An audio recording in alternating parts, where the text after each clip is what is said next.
এই বছরের একটা হিসাবে আমি আনুমানিক আমার ৩,০০০-এর মতো হবে। তবে আমরা যে গ্রেফতারগুলো করছি এটা অবশ্যই ঝটিকা মিছিলে যারা জড়িত আছে সেই মিছিলে সরাসরি অংশগ্রহণের অভিযোগে তাদেরকে গ্রেফতার করা হয়েছে এবং মিছিলের ঘটনাস্থল থেকে করা হয়েছে। বিজলি কেবলস এর স্কিন কোটেড ইনসুলেশন আগুন প্রতিরোধী। বিজলি কেবলস, নিরাপদ আজীবন।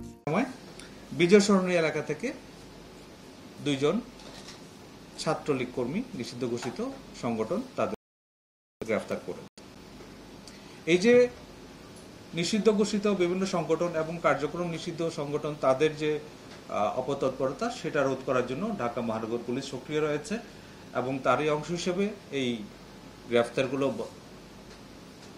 সংগঠিত হয়েছে এবং গ্রেফতারকৃতদের বিরুদ্ধে সংশ্লিষ্ট থানা সন্ত্রাস বিরোধী আইনে নিয়মিত মামলা রুজু করা হয়েছে এবং তাদের যে অন্যান্য কোনো অপরাধের সাথে সংশ্লিষ্টতা আছে কিনা সেগুলো যাচাই বাছাই করা হচ্ছে।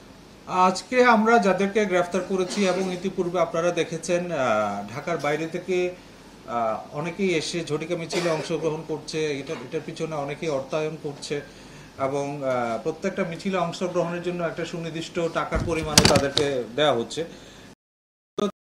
যে অবস্থানটা সেটা জানান দেওয়া এবং ঢাকা মহানগরীকে জনমনে আতঙ্ক সৃষ্টি করার একটা অপচেষ্টা এবং যে কোনো মূল্যে ঢাকায় তাদের যে অবস্থানটা সেটা প্রকাশ করানো, এটা বেসিক্যালি তারা যেটা করে এটা মিছিল করে, মিছিলের ছবি এবং ভিডিও তাদের সামাজিক যোগাযোগ মাধ্যমে ছড়িয়ে দেয় এবং তাদের যে তৎপরতা আছে, তারা যে সক্রিয় রয়েছে সেটা জানান দেয়।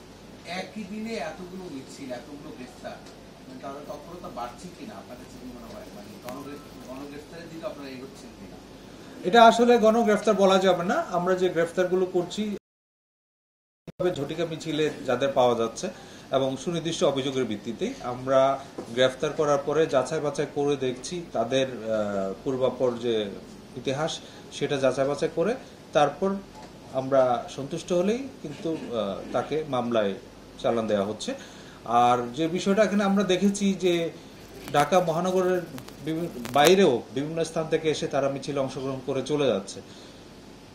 এটা নিয়ে আমরা চেষ্টা করছি তাদেরকে তাদের তৎপরতা অপতৎপরতা যেটা সেটা যেন বন্ধ রাখা। ধন্যবাদ।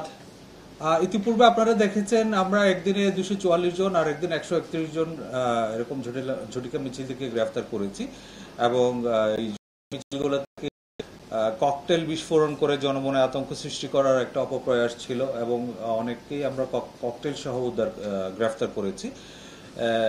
তাদের মূল উদ্দেশ্য হচ্ছে জনমনে আতঙ্ক সৃষ্টি করা এবং যে অপতৎপরতা তারা চালিয়ে যাচ্ছে সেটা যেন নির্বিঘ্নে করতে পারে, কিন্তু আমরা সতর্ক রয়েছি।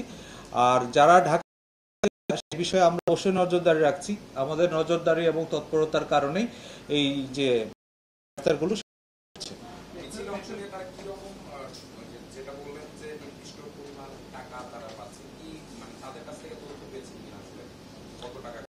এটা ধরেন ঢাকার বাইরে থেকে ঢাকায় আসা যাওয়া, তার পরিবহন খরচ, যাতায়াত খরচ যেটা, তার থাকা খাওয়া, এর বাইরে তার একটা নির্দিষ্ট হয়তো অ্যামাউন্ট আসবে না। এক্ষেত্রে আমরা অনেকের কাছ থেকে জিজ্ঞাসাবাদ এই তথ্য পেয়েছি, তাদেরকে মোটিভেট করার জন্য বিভিন্নভাবে আর্থিক প্রণোদনা দেওয়া হচ্ছে, সেগুলো আমরা মাথায় রাখছি এবং যারা এই প্রণোদনাগুলো দিচ্ছেন, যারা আর্থিকভাবে সহায়তা করছেন, তাদেরকে আইনের আওতায় নিয়ে আসার জন্য আমরা কাজ করছি। এই বছরের একটা হিসাবে আমি আনুমানিক আমার ৩,০০০-এর মতো হবে। তবে আমরা যে গ্রেফতারগুলো করছি এটা অবশ্যই ঝটিকা মিছিলে যারা জড়িত আছে সেই মিছিলে সরাসরি অংশগ্রহণের অভিযোগে তাদেরকে গ্রেফতার করা হয়েছে এবং মিছিলের ঘটনাস্থল থেকে করা হয়েছে। দেখুন, আজকে আমাদের যে গ্রেফতারগুলো আছে আপনারা যদি এগুলো একটু মনোযোগ দিয়ে শোনেন, এখানে বেশিরভাগ কিন্তু ঢাকার বাইরে থেকে বিভিন্ন ইউনিয়ন এবং থানা বা উপজেলা পর্যায়ের নেতা। তো তাতেই কিন্তু প্রতীয়মান হয় যে তারা উদ্দেশ্যমূলকভাবে ঢাকা শহরে এসে ঢাকা মহানগরীতে আইন শৃঙ্খলা পরিস্থিতি বিনষ্ট করার একটা অপচেষ্টা চালাচ্ছে। আর যারা এখানে ইন্ধন দিচ্ছে, যারা তাদের সংগঠিত করছে, তারাও যে আমাদের নজরের মধ্যে নেই সেটা কিন্তু বলা যাবে না। আমাদের তৎপরতার কারণে এই গ্রেফতারগুলো করা সম্ভব হচ্ছে। সামনে নির্বাচন উপলক্ষে তাদের তৎপরতা বাড়বে কিনা? জাতীয় সংসদ নির্বাচন আসন্ন, আপনারা জানেন, নির্বাচন উপলক্ষে রাজনৈতিক তৎপরতা একটু বাড়বে, এটাই স্বাভাবিক। আমরা এই সব বিষয় মাথায় রেখে কিন্তু আমাদের নির্বাচনী প্রস্তুতিগুলো চালিয়ে যাচ্ছি।